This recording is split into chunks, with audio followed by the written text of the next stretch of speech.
Most of us have watercolor sets that have been used, as these two sets of watercolors have been. Sometimes a set of watercolors becomes so messy that it's unappealing to work with and we stop doing watercolor painting.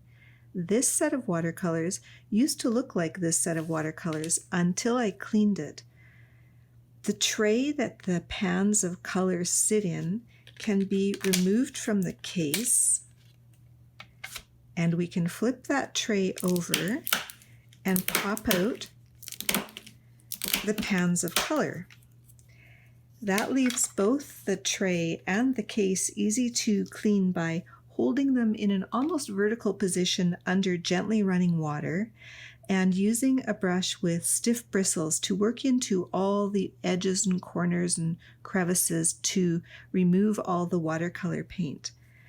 After the case and the tray are clean, set them aside to dry, and you can clean the rims of the pans by dipping a small piece of paper towel in water and just working your way around the edge of each pan. If you have a case of watercolors that does not come apart, the easiest way to clean that is to dip a brush in water and use that to reactivate any paint that you want to remove, and then use a piece of paper towel to complete the cleaning job.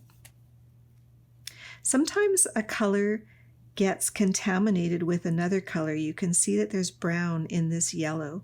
I'll show you a little later how to clean a contaminated color. It's a good idea to buy a brand of watercolors that makes refills, and that way when one of your colors is depleted, you can pop out that empty pan and replace it with a refill without having to buy an entire new set of watercolors. I'll show you how to take care of your set of watercolors so that it's always in great shape and appealing to use.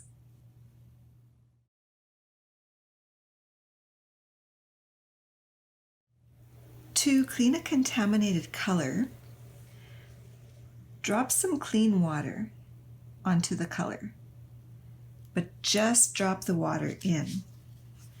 Don't stir it around at all.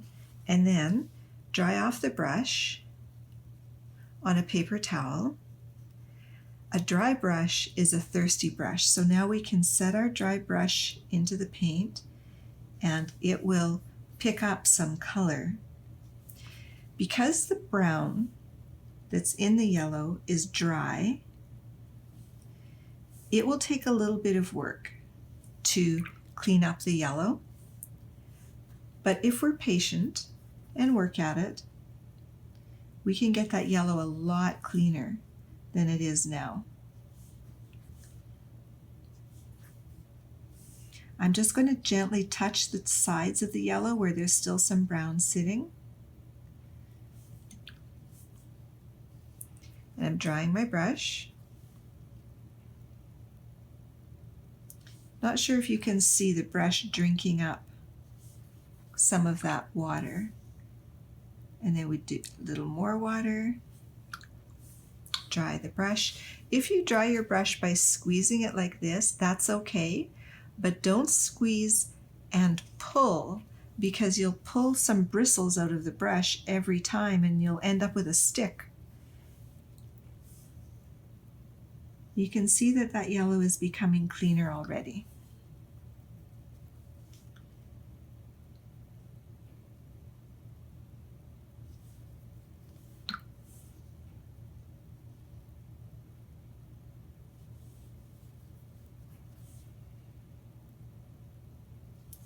I could keep working on that and get it a little cleaner, but I think you can see how cleaning a color works.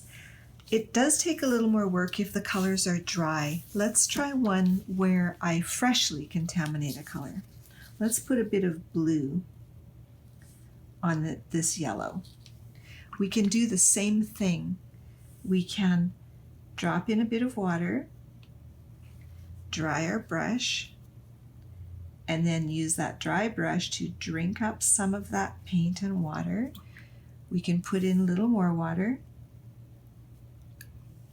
dry the brush, and drink up some more of that contaminated color. And voila, it's good to go. Watercolor brushes are designed to hold water and paint. So remembering that a dry brush is a thirsty brush is a really good way to remember that there's a way to clean contaminated colors.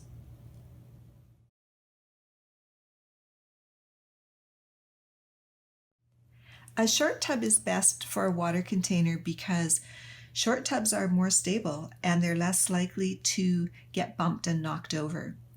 You only need about 2 to 3 centimeters or 1 inch of water in the water tub, and that way if there is a spill it won't be a disaster. Make sure you have a cleaning cloth handy in case there is a spill.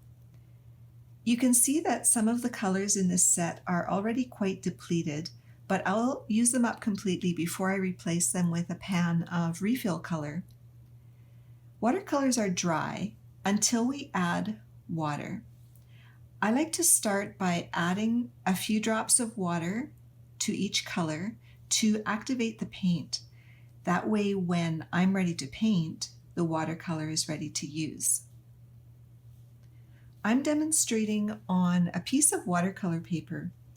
Watercolor paper loves watercolor paint, and watercolor paint loves watercolor paper. They work really well together as a team. You can paint on regular paper. It just won't behave the same way that watercolor paper will behave. Watercolor paper is a little more expensive than regular paper, so if you invest in some, use it carefully, including using both sides of the paper. Watercolor paper is quite thick, so it's easy to use both sides of the paper. To get paint on the brush, because the paint has already been activated, we only need to touch the paint. Try to avoid stirring the paint. Stirring the paint almost always gets way too much color on the brush, and then when we wash the brush off, all that paint that we didn't use is wasted.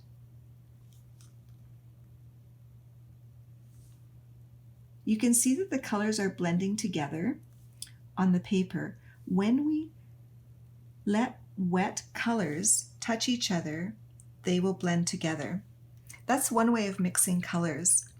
Another way to mix colors is to use the lid of the watercolor set as a palette, which is what it's intended for.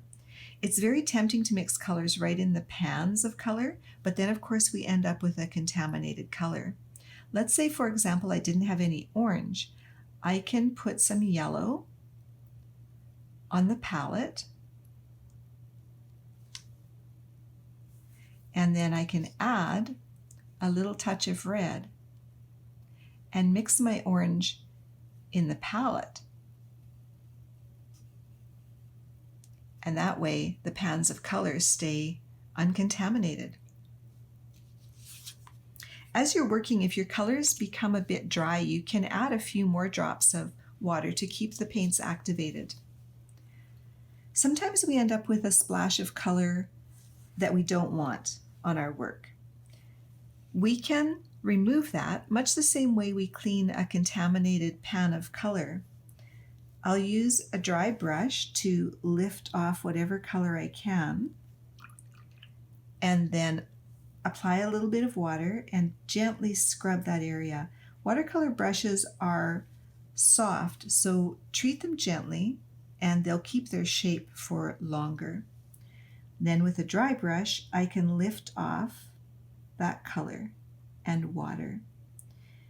There's often a stain of color left, but if you allow that area to dry and then continue your project and paint over that area with the intended color, the stain will probably be almost invisible. The same method will work with dry paint, because even dry watercolor can still be reactivated with water. It will just take a little bit more work. It's always worth trying to remove unwanted color, especially if you're using expensive watercolor paper. If you take care of your set of watercolors, they'll continue to be a pleasure to use and you'll get more happy art miles out of them.